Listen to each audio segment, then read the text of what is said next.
afraid of the juggling act that comes with selling and buying a home at the same time? Well, you're not alone. Today we're talking all about how to buy a house while selling your own.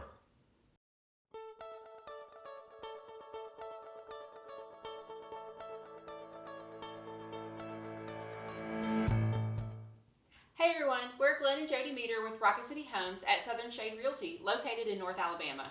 Have you ever wondered, can I buy another house before I sell mine? Most first-time home sellers never think about how tricky this process can be until they do it. Buying a new home while you're still residing in your current home can create a long string of dominoes. And if one of those dominoes fails to tip over in the line, the whole process stops and things fall apart.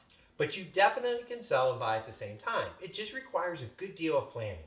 So we're going to walk you through it to help make the process go a bit smoother. Well, let's get to it. Here are the 4 ways you can buy before you sell. Number 1 is closing contingent. Most homes are sold on a contingency. In this case, you would put an offer in on a new home that obligates you to buy it only if someone buys your home. This is a great choice for someone who has a home to sell because there's very little risk for them. In essence, if the buyer falls through on your current home, you reserve the right to back out of the new home contract as well. The obvious drawback to selling a home contingent is that it transfers all the risk to the home seller. And most home sellers don't want to assume that risk on behalf of the buyers.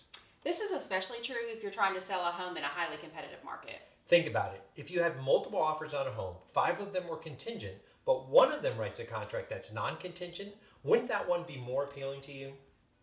Most home sellers want a surefire deal, and contingency doesn't fit the bill in these types of markets. This is why some buyers will make every attempt to buy a new home without a contingency. The next 3 ways will show you exactly how to do that. Number 2, buy both homes. This is a viable option if you can afford to carry 2 mortgages. In this case, you would get a mortgage on the new home and wait and move out of your current home until you're ready. This process is helpful when you're turning your old home into an investment property and you're planning to rent it out after you've moved into your new one. It's also helpful when your new home maybe needs major renovations, but you don't want to move in until those renovations are complete. The only drawback to this process is that you can't apply the sale of your first home onto the second, which means that you'll need to be approved for a second mortgage while still paying for the first mortgage. You'll also need a down payment and closing cost funds on the second home. Number 3 is to rent a home. There are 2 ways to do this: rent a random home or rent back your current home. If you opt to rent a random home, this is pretty easy. You would simply sell your current home, find a rental home to live in until you're ready to buy the next one. Yeah, but there are some definite drawbacks, like the fact that it's tiresome to move multiple times in a year.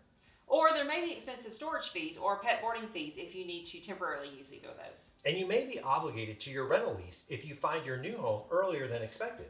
The second option is when you rent your own home. This is called a rent back or a lease back deal.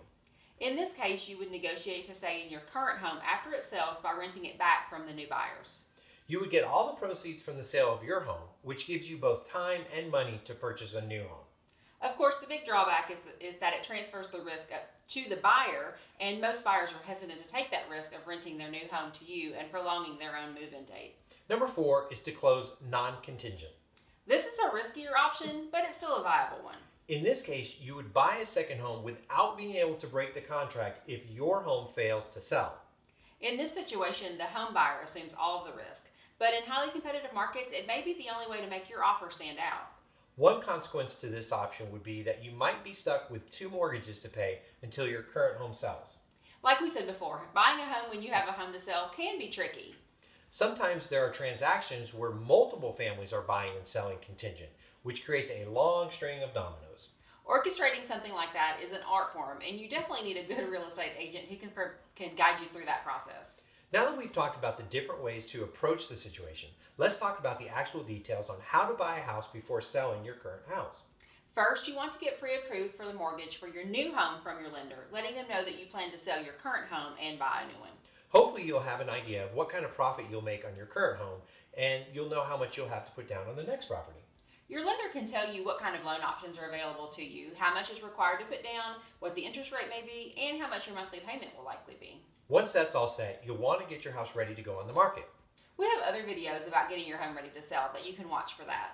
We also have a free guide to get your home ready called 7 Tips to a Fast Sale. It's easy things that you can do to make your house look showroom ready without hiring a professional. The next step is to hire a competent realtor who can help you list your home. This person can tell you what your home should be able to sell for in the current market. Don't go with Zillow's estimate or any other online estimators. They are notoriously inaccurate, and you'll probably be just disappointed by the calculations you find online. So hire somebody local who can give you accurate information. At this point, you can also go ahead and start packing up the stuff that you don't need and maybe put it in temporary storage or even the garage. After that, you're ready to start looking for your new home. Keep in mind that unless you're able to carry 2 mortgages, you may want to resist the temptation of making an offer on something new until the sale of your existing home is solid and you're not worried you're going to have to carry 2 mortgages. Right. In an ideal situation, you'll get a buyer for your current home and you'll find your new home to buy, and you can be buying and selling houses on the same day. If that's the case and you use the same closing attorney for both transactions, the proceeds sales from the existing home are already there with the closing attorney, which can be transferred to the new home purchase. All right, that's all of our tips for selling and buying homes at the same time. If you're thinking about making a move like this in North Alabama, we can help you through the process. Just send us a message, no pressure, just help and guidance that you need. As always, please feel free to post any questions or comments below. And don't forget to subscribe and click the notification bell so that you don't miss any of our upcoming videos. Thank you so much for watching, and we'll see you in the next video.